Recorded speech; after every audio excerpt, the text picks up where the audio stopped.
Bonjour, bienvenue sur ma chaîne Film Minivan. Donc cette vidéo fait suite à mes recherches pour diminuer la valeur de chute de tension que j'avais observée il y a deux vidéos.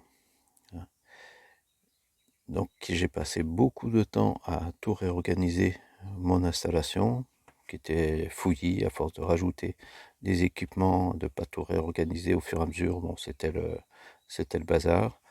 Donc ça m'a permis aussi de voir des erreurs que j'ai pu faire dans mon installation et surtout d'améliorer tout ça. Donc j'ai passé aussi beaucoup de temps à faire des mesures, à chercher avec un voltmètre principalement où étaient qu'est-ce qui causait cette chute de tension qui me restait de 1,5 volt. Alors aujourd'hui, je suis arrivé à une chute de tension au niveau de l'afficheur, celle qui est indiquée au niveau de l'afficheur du chauffage. J'arrive à 0,5-0,6 volts. Donc ce qui est en fait correct là.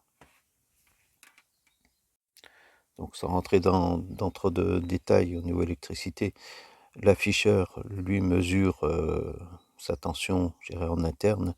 Lorsque je mesure au lancement la chute de tension aux bornes de son connecteur, j'arrive à moins de 0,4. Donc ces chutes de tension, je pourrais pratiquement plus trop les réduire. Je vais vous expliquer tous les changements que j'ai faits.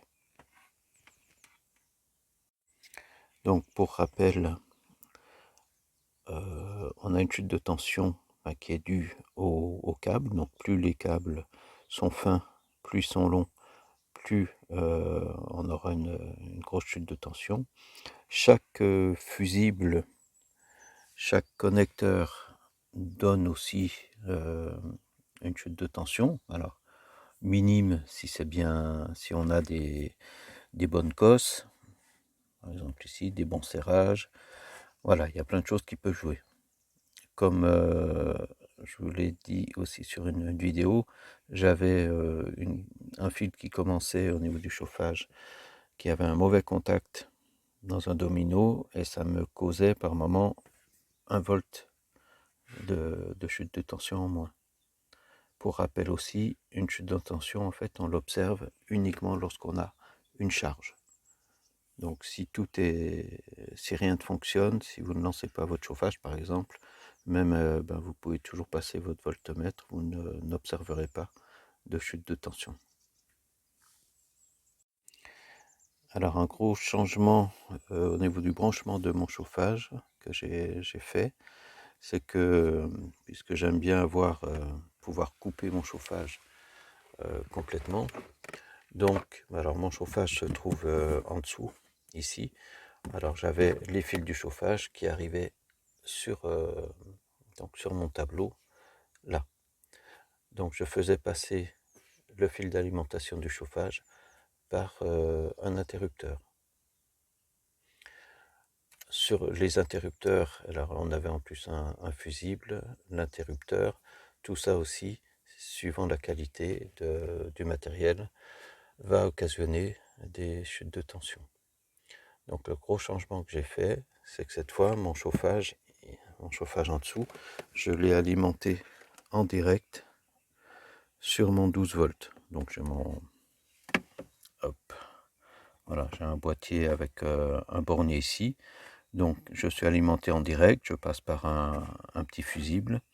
Voilà, donc au niveau câblage, j'ai à peu près aller-retour 3 mètres de câble à peine. Donc la chute de tension. Et puis je suis passé d'un fil donc d'origine qui était en 2,5 mm², je suis passé à du 6. Donc là aussi j'ai gagné peut-être sur la longueur de fil, ça me fait une chute un gain de 0,1 volt, ce qui n'est pas énorme. Bon, c'est mieux que rien, et je passe plus par ces interrupteurs, bon, qui sont pas de bonne qualité. Alors, puisque je voulais toujours pouvoir commander mon chauffage. Vous voyez, actuellement, il est éteint. Donc je vais vous montrer sur mon appareil, pour pas avoir à rouvrir encore une fois ce panneau. Je vais vous montrer sur un autre chauffage ce que j'ai fait. Alors je vous l'explique déjà avant. Donc en fait j'ai fait passer sur l'afficheur, on a un câble avec 3 petits fils qui arrivent. Il y a deux fils qui sont pour l'alimentation de l'afficheur et un autre fil qui sert à communiquer entre l'afficheur et le chauffage. J'ai fait passer uniquement le petit fil, c'est un petit fil pas très gros, uniquement le petit fil d'alimentation de l'afficheur par l'interrupteur. Alors voici sur mon autre chauffage, donc on retrouve trois fils. Alors sur l'autre appareil, j'avais un fil, je crois, noir, rouge et jaune. Donc, je cherchais, puisqu'il fallait que je trouve quel était le fil d'alimentation. Donc, j'avais au début, pour le faire passer par l'interrupteur, coupé un mauvais fil. Bon, j'ai refait le branchement et de mémoire, je crois que c'était, en fait, c'était le fil rouge.